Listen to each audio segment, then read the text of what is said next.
اعوذ باللہ من الشیطان الرجیم بسم اللہ الرحمن الرحیم۔ سب ویڈیو دیکھنے اور سننے والوں کو السلام علیکم۔ ہمارے چینل کے پیارے ویورز، آج ہم تلاوت کریں گے سورہ ہود کی آیت نمبر 13، 14 اور 15، یعنی کہ آیت نمبر 13، 14 اینڈ 15 انشاءاللہ تلاوت کریں گے ترجمہ کے ساتھ اور تفسیر کے ساتھ۔ تو چلیں شروع کرتے ہیں آج کا سبق، لیکن شروع کرنے سے پہلے چینل کو سبسکرائب کریں، بیل نوٹیفیکیشن کو آن کریں تاکہ اگلی ویڈیو آپ کو آسانی سے ملتی رہے، اور ہو سکے تو شیئر بھی کریں تاکہ زیادہ سے زیادہ لوگ دیکھیں تو آپ کو بھی ثواب ملے اور مجھے بھی۔ تو چلیں اب شروع کرتے ہیں آج کا سبق۔ اعوذ باللہ من الشیطان الرجیم بسم اللہ الرحمن الرحیم۔ ام کے میننگ یا کیا بھی لے سکتے ہیں، کیا۔ یقولون افتراہ، وہ کہتے ہیں کہ گڑ لایا ہے، بنا لایا ہے، قرآن کے بارے میں ہے۔ نعوذ باللہ، مشرکین کہتے تھے کہ اپنے آپ سے بنا کر لایا ہے۔ قل، کہہ دو میرے پیارے نبی، فاتو،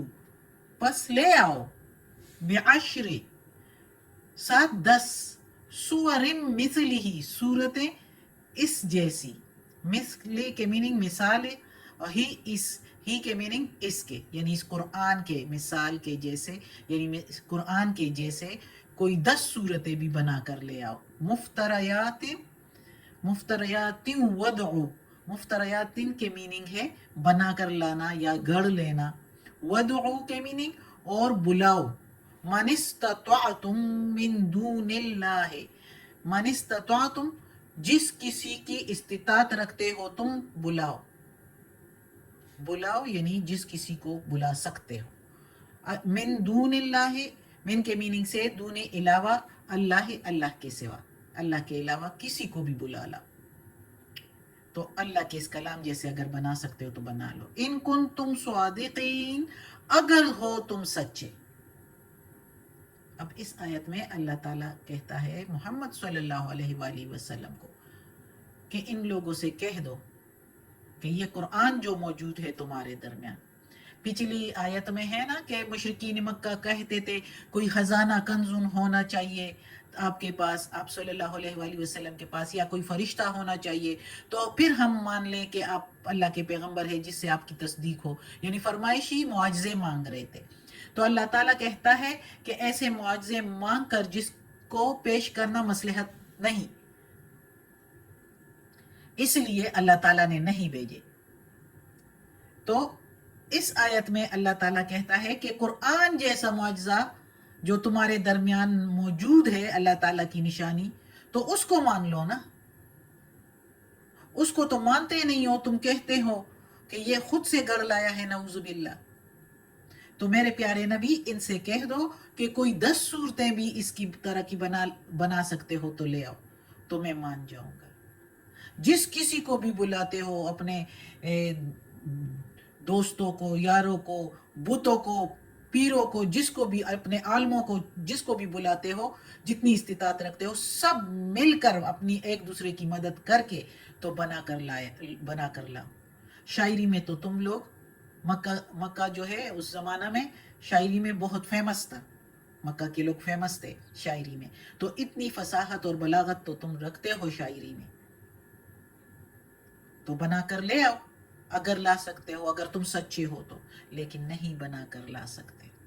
اور کبھی بھی نہیں بنا کر لا سکتے۔ اللہ تعالیٰ کہتا ہے، دوسری جگہ پر ہم نے پڑھا تھا کہ یہ کبھی بھی بنا کر نہیں لا سکیں گے۔ سورہ بقرہ میں بھی اللہ تعالیٰ نے ان سے کہا ہے کہ مشرکین سے کہ کوئی ایک صورت بھی بنا کر لا سکتے ہو تو لے آؤ۔ سورہ یونس میں بھی کہا گیا ہے۔ اب یہ سورہ ہود میں اللہ تعالیٰ 10 صورتوں کا کہہ رہا ہے کہ کوئی 10 صورتیں بھی بنا کر لا سکتے ہو تو لے آؤ، لیکن نہیں بنا کر لا سکو گے۔ اگلی آیت میں پڑھتے ہیں نا اللہ تعالیٰ کیا کہتا ہے، فَإِن لَّمْ، پھر اگر نہیں، يَسْتَجِيبُوا، وہ پورا کرے، لَكُمْ، تمہارے لیے، یعنی پھر وہ نہ پورا کر سکے تمہارا کہنا، فَعْلَمُوا أَنَّمَا، پھر جان لو بے شک جو انزلہ، پھر بے شک جو اتارا گیا ہے، انزلہ اتارا گیا ہے، بعلم اللہ ساتھ علم اللہ کے، یعنی پھر جو اللہ کی طرف سے علم یہ کلام اتارا گیا ہے، وَأَن لَا إِلَٰهَ إِلَّا هُوَ، اور یہ کہ نہیں ہے کوئی معبود سوائے اللہ کے، سوائے اس کے یعنی اللہ کے، فہل پھر کیا، فا کے میننگ پھر، حل کے میننگ کیا، انتم کے میننگ تم، مسلمون فرما بردار، پھر کیا تم فرما بردار بنتے ہو، یعنی اس کے بعد بھی تم فرما بردار حکم برداری نہیں کرو گے، الہ کے میننگ معبود۔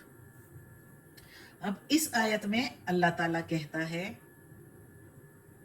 کہ وہ نہیں کر سکیں گے، کوئی ایک صورت بھی بنا کر نہیں لا سکیں گے، تو 10 صورت تو دور کی بات ہے، ایک آیت بھی بنا کر نہیں لا سکتے اس کے جیسا۔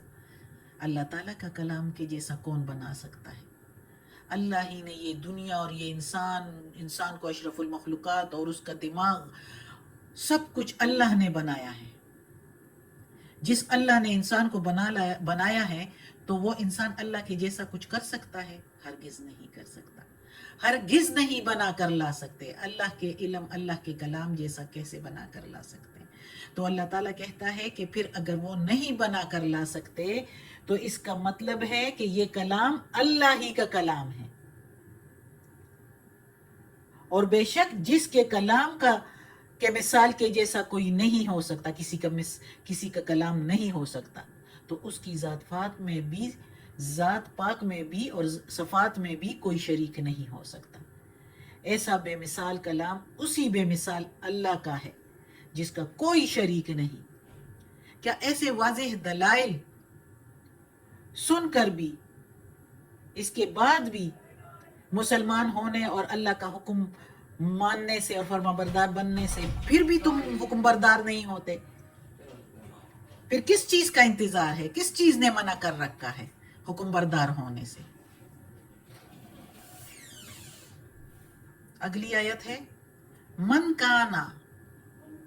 جو کوئی ہے، من کوئی بھی یا کون، کانا ہے یا تھے، یرید الحیات الدنیا چاہتا ہے زندگی، حیات زندگی، الدنیا دنیا کی، وزینتہا اور زینت اس کی، یعنی دنیا کی زینت، رونق، مال اور دولت اور عزت، نوفے ہم دیں گے، پورا دیں گے، الیہم طرف اس کے، اعمالہم اعمال اس کے،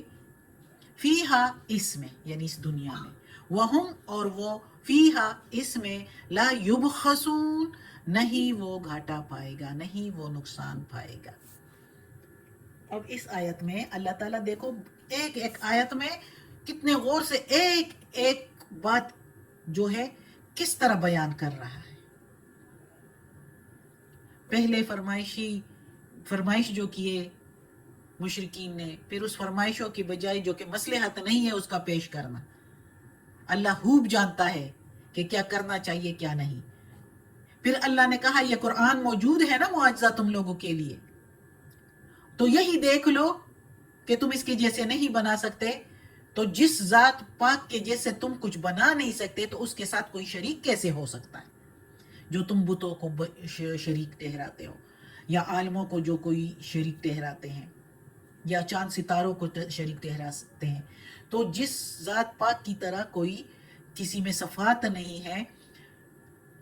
تو اس کے ساتھ کوئی شریک بھی پھر نہیں ہو سکتا، تو اس لیے حکم بردار بن جاؤ۔ پھر کس چیز نے منع کیا ہے؟ تو اس آیت میں اب اللہ تعالیٰ کہتا ہے کہ اتنا کچھ سن کے بھی جب تم لوگ ایمان نہیں لاتے تو اس کا مطلب ہے تم لوگ ضد میں لگے ہوئے ہو،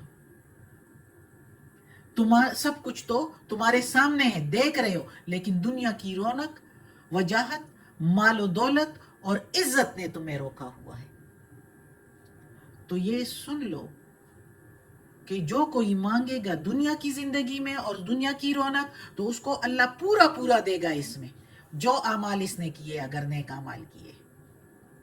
یہ کافروں کے لیے بھی ہے، کافر بھی جو بھلے کام کرتے ہیں، نیکی کے کام، اچھے کام کرتے ہیں، لیکن کلمہ نہیں پڑا ہوتا نا، تو آخرت میں ان کا کوئی حصہ نہیں ہوتا۔ دنیا میں اللہ تعالیٰ اس کا بدلہ دے دیتا ہے، مال اور دولت کی شکل میں، عزت کی شکل میں، تندرستی کی شکل میں، حکومت کی شکل میں، اللہ تعالیٰ ان کو دے کر سارا کھاتا جو ہے بے باک کر دیتا ہے کہ مرنے کے بعد دوسری زندگی میں ان کو کوئی حصہ نہ ہو پھر، جو اس دنیا کی زندگی کے لیے جو ہے سب کچھ مانتے ہیں۔ اتنا سب کچھ پیش کرنے کے بعد جب اللہ تعالیٰ نے سب کچھ تاکید سے بیان کر دیا، ثبوت دے دیے، اتنے کہ اس کے بعد بھی جو شخص قرآن پر ایمان نہیں لائے گا یا اس کے بتائے ہوئے راستہ پر نہیں چلتا، بلکہ دنیا کی چند روزہ زندگی اور فانی ٹیپ ٹاپ اور خوشی کے لیے جو ہے وہ اپنے زندگی کا مقصد بنا لے اور عملی کوشش کرتا رہے، یہی کرتا رہے کہ اس دنیا میں ہی خوشیاں ملے، اگر بظاہر کوئی نیک کام مثلا خیرات وغیرہ کرتا ہے تو اس سے بھی اگر آخرت کی بہتری اور اللہ کی خوشنودی کا مقصد نہ ہو، صرف دنیائی فوائد حاصل کر لینا ہو، تو ایسے لوگوں کے لیے خواہ وہ چاہے وہ یہودی ہو، عیسائی ہو، مشرکین ہو، منافقین ہو یا ریاکار دکھانے والے مسلمان ہوں، ان کے لیے بتا دیا کہ دنیا ہی میں یہ اس آیت میں اللہ تعالیٰ بتا رہا ہے کہ دنیا ہی میں اس کو سب کچھ دے دیا جائے گا، جو اعمال اور کوششیں وہ دنیا کے فائدے حاصل کرنے کے لیے کریں گے تو ان کو ادھر ہی سب کچھ دے دیا جائے گا اور آخر میں اس کا کوئی حصہ نہیں ہوگا۔ احادیث سے بھی واضح ہے کہ جو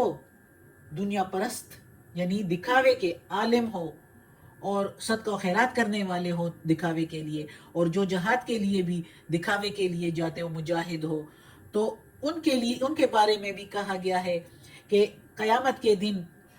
جو ہے ان سے کہا جائے گا کہ جس غرض کے لیے تم نے علم سکھایا یا صدقہ اور خیرات کیا یا جہاد کیا، دنیا میں تمہیں اس کا فائدہ حاصل ہو چکا ہے، اب ہمارے پاس تمہارے لیے کچھ بھی نہیں، فرشتوں کو حکم ہوگا کہ اسے جہنم میں لے جاؤ، استغفر اللہ، اللہ بچائے، تو ان کا پھر آخرت میں کوئی حصہ نہیں جو دنیا کے لیے، اور دنیا میں اس کو کوئی گاٹھا، وہ جتنا کرے گا اتنا ہی